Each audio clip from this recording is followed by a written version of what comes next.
এই প্রথমবার আমি আম কলকা ডিজাইন করলাম। এর আগে কিন্তু আমি এরকম ডিজাইন একদম করিনি, নর্মাল ফুলের ডিজাইন করেছি।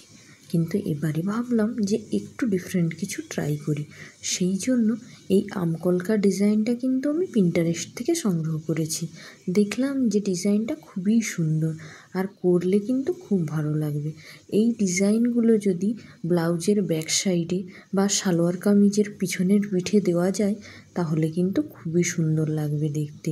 তোমরাও কিন্তু এরকম ডিজাইনগুলো ব্লাউজের ব্যাক সাইডে বা সালোয়ার কামিজের ব্যাক সাইডে দিতে পারো, দেখবে কতটা সুন্দর লাগে।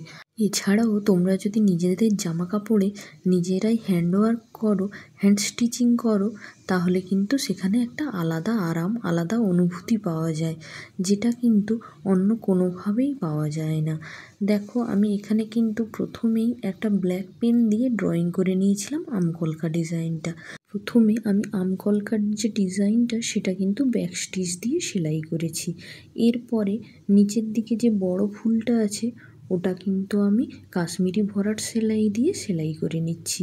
কাশ্মীরি সেলাই দিয়ে ফুল বা পাতা সেলাই করলে ওটা কিন্তু বেশ ভালো লাগে দেখতে, আর বেশ ভালো টেকসইও হয়। তাই আমি এখানে কাশ্মীরি সেলাই দিয়ে একটা ফুল সেলাই করছি। আগে কিন্তু আমি কাশ্মীরি সেলাই দিয়ে পাতা অনেকবার সেলাই করেছি, কিন্তু ফুল এই প্রথমবার সেলাই করলাম। এখানে একটা আমি হলুদ কালারের সুতো নিয়েছি, দিয়ে সেইটা দিয়ে আমি ফুলগুলো সেলাই করছি। আর এখানে আমি আজকে পুরো কাজটাই যে নর্মাল জামা কাপড় সেলাই করার সুতো হয় ওই সুতো দিয়েই করেছি। এখানে আমি কিন্তু অ্যাঙ্কার বা ডলি কোনো সুতোই ব্যবহার করিনি। আজকে নর্মাল যে জামা কাপড় সেলাই করার সুতো সেগুলো দিয়েই পুরো কাজটা করেছি। আমি কিন্তু প্রত্যেকটা ভিডিওতে কী সুতো দিয়ে সেলাই করেছি বলেই দেই তোমাদেরকে। তবুও অনেকে আছো যারা কমেন্টে এসে জিজ্ঞাসা করো আমি কী সুতো দিয়ে সেলাই করেছি। তার মানে বুঝতে পারছো তো, তোমরা পুরো ভিডিওটা কখনোই দেখো না, একটু দেখে নিয়েই তারপরে জিজ্ঞাসা করতে চলে আসো যে আমি কী সুতো দিয়ে সেলাই করেছি। দেখো, কথা বলতে বলতে আমার ফুলটা সেলাই হয়ে গেল। বড় ফুলটার নিচের দিকে আমি ছোট্ট ছোট্ট পাতা ড্রয়িং করে রেখেছিলাম। এখন ওই পাতাগুলোই আমি সেলাই করে নিচ্ছি ফিশবোন সেলাইয়ের সাহায্যে। এরকম ছোট ছোট পাতাগুলো কিন্তু ফিশবোন সেলাই বা মাছের কাঁটা সেলাই দিয়ে খুব ভালোভাবে সেলাই করা যায়, আর দেখতেও বেশ ভালো লাগে। পাতাটা সেলাই হয়ে গেলে এবার আমি চলে আসবো কিন্তু পরাগরেণু সেলাই করার জন্য। যে বড় ফুলটা করে রেখেছিলাম তার মাঝখানে আমি কিন্তু ব্রাউন কালারের সুতো দিয়ে পরাগরেণুটা সেলাই করে নিচ্ছি। এখানে কিন্তু হলুদের সঙ্গে ব্রাউন কালারটা খুবই ভালো মানিয়েছে। এর আগে আমি যখনই হলুদ ফুল করেছি তার মাঝখানের পরাগরেণু হিসেবে আমি কিন্তু গোলাপি কালারের সুতো ব্যবহার করেছি। কিন্তু এখানে যেহেতু অন্য একটা কালার কম্বিনেশনে কাজটা করছি, তাই আমি আর গোলাপি সুতো ব্যবহার করলাম না। এখানে একটু ব্রাউন কালারের সুতো ব্যবহার করে আমি পুরো পরাগরেণুর কাজটা করলাম। পরাগরেণুটা সেলাই শেষ হয়ে গেলে এবার আমি ওপরের দিকের যে ছোট ছোট পাতাগুলো ডিজাইন করে রেখেছিলাম আম কলকার গায়ে গায়ে সেগুলোও সেলাই করে নিচ্ছি। আর ওই পাতাগুলোও আমি ফিশবোন স্টিচ বা মাছের কাঁটা সেলাই বা খেজুর কাঁটা সেলাই দিয়ে সেলাইটা করে নিচ্ছি। ছোট্ট পাতাটা দেখো সেলাই হয়ে গেল। কাজটা দেখতে ছোট্ট মনে হলেও একদমই কিন্তু তাই নয়। দেখো, কত ছোট ছোট পাতা, কত ছোট ছোট ডিটেলিং করতে হচ্ছে। যারা ভাবে যে এ আর কেমন কাজ, এই তো একটু বসবো আর হয়ে যাবে, তাদেরকে বলবো তোমরা বসো আগে, তারপরে দেখবে কাজটা কতটা সহজ। এই কাজ করতে গিয়ে শিরদাঁড়ার যন্ত্রণা শুরু হয়ে যায়।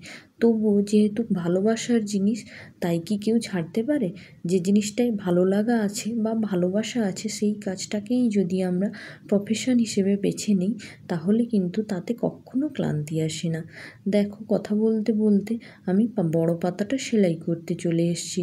আর অ্যাজ ইউজুয়াল ওই ফিশবোন স্টিচ বা খেজুর কাঁটা সেলাই দিয়েই আমি বড় পাতাটাও সেলাই করে নিচ্ছি। পাতাটা কিন্তু বেশ বড় ছিল। আমি ভাবছিলাম পাতাটা ফিশবোন স্টিচ দিয়ে করব না সাটেন স্টিচ দিয়ে করব। অনেক ভেবে ভেবে আমি ফিশবোন স্টিচটাই অ্যাপ্লাই করলাম। দেখো তো ফিশবোন স্টিচ দিয়ে পাতাটা কেমন লাগছে? আমার তো মনে হয় বেশ ভালোই লাগছে। এখানে একটা কিন্তু আমি টিয়া কালারের সুতো নিয়ে এই পুরো পাতাটা করছি। পাতাটা সেলাই হয়ে গেলে কিন্তু আমি পাতার চারদিকে একটু বর্ডার করে দেব, যাতে দেখতে বেশ ভালো লাগে। যেহেতু পাতাটা একটু হালকা কালারের সুতো দিয়ে করেছিলাম, তাই পাতার দুপাশের যে বর্ডারটা করছি সেটা কিন্তু একটু ডিপ শ্যাওলা কালারের যে সবুজ সুতোটা আছে ওটা দিয়েই করছি, যাতে দেখতে আরও ভালো লাগে। দেখো সত্যি সত্যি এই ডিপ শ্যাওলা কালারের সুতোটা দিয়ে বর্ডার লাইনটা করতে পাতাটা কিন্তু বেশ হাইলাইটেড হয়েছে আর দেখতেও বেশ ভালো লাগছে। এই আমকলকা ডিজাইনটা তোমাদের কেমন লাগলো তোমরা অবশ্যই করে কমেন্ট করে জানিও কিন্তু। আর আমার টিউটোরিয়াল ভিডিওগুলো থেকে যদি তোমরা উপকৃত হও, তাহলে তোমরা অবশ্যই কমেন্ট করে জানাবে যে এরপরে তোমরা কোন বিষয়ের ওপর টিউটোরিয়াল চাইছো। তাহলে আমি সেই মতো কিন্তু তোমাদেরকে টিউটোরিয়াল দেওয়ার চেষ্টা করব। আজকের মতো এই পর্যন্তই বন্ধুরা, ধন্যবাদ।